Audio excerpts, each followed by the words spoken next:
ഇപ്പൊ ഈ നാടകവും സിനിമയും ഒരുപാട് ഡിഫറൻസ് ഉണ്ടല്ലോ.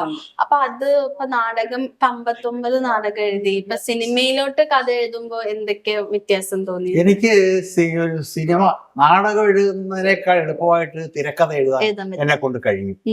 അത് വലിയ സംഭവമാണ്. ഒരു നാടകം എനിക്ക് എഴുതണമെങ്കിൽ 6 എഴുതാം. വിക്ടർ ഹ്യൂഗോയുടെ പാവങ്ങളായിരുന്നു കഴിഞ്ഞ വർഷത്തെ നാടകം. അത് ഞാൻ ഒരു 8 ദിവസം കൊണ്ട് എഴുതി. ഈ തിരക്കഥ തയ്യാറാക്കിയത് 2 ദിവസം കൊണ്ടാണ്. 2 ദിവസം കൊണ്ടെടുത്താണ് ഇതിന്റെ തിരക്കഥ തയ്യാറാക്കിയത്.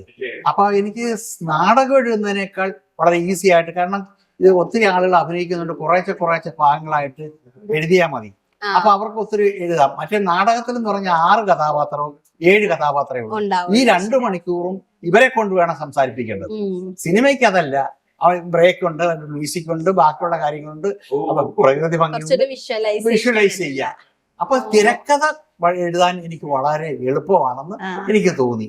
അപ്പൊ ഇത് 2.5 ദിവസം കൊണ്ട് തീർത്ത തിരക്കഥയാണ്. അപ്പൊ ഇപ്പൊ നമ്മള് പറയുന്ന കേട്ടിട്ടുണ്ട്, ഇപ്പൊ തെരുവ് നാടകമൊക്കെ ഉണ്ട്, പക്ഷെ എന്നാലും ഇമ്പോർട്ടൻസ് കുറഞ്ഞു വരുന്നുണ്ട്. നിങ്ങൾ 3 നാടകത്തിന് റിലേറ്റഡ് ആയിട്ടുണ്ടല്ലോ. അപ്പൊ സിനിമ അല്ലെങ്കിൽ പുതിയ മീഡിയസ് വരുമ്പോ നാടകം എന്ന് പറയുന്നത് ഇമ്പോർട്ടൻസ് കുറഞ്ഞു വരുന്നു എന്ന് തോന്നുന്നു. ഇപ്പം പഴയ പോലെ വരുന്നില്ല. ഉത്സവപ്പറമ്പുകളിലാണെങ്കിലും ഗാനമേളയ്ക്കും അതിനൊക്കെയാണ് ഇമ്പോർട്ടൻസ്. ഇനി ഇതിനോട് ഇഷ്ടപ്പെടുന്നവരാണ് നാടകം ബുക്ക് ചെയ്ത് കളിക്കുന്നത്. പക്ഷെ അച്ഛൻ അത് രക്തത്തിൽ എല്ലാ വർഷവും അച്ഛൻ പറയും ഈ വർഷം കൂടെ ഉള്ളെന്നൊക്കെ പറയും.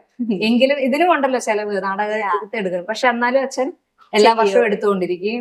അതാണെന്ന് വെച്ചാൽ അത് രക്തത്തിൽ അലിഞ്ഞ് കുഞ്ഞാച്ചന്റെ സ്കൂൾ കാലഘട്ടം തൊട്ട് 7ാം ക്ലാസ്സിൽ പഠിക്കുമ്പോഴാണ് ആദ്യമായിട്ട് അച്ഛൻ പറയുന്ന കേൾക്കാം, എല്ലാവരുടെയും സാരി കണ്ട് മേടിച്ച് കർട്ടനൊക്കെ കിട്ടി അങ്ങനെ തുടങ്ങിയതാണ്. അപ്പം അത് ഇപ്പോഴും തുടരുന്നു. 80 വയസ്സോളം ആയി അച്ഛന്.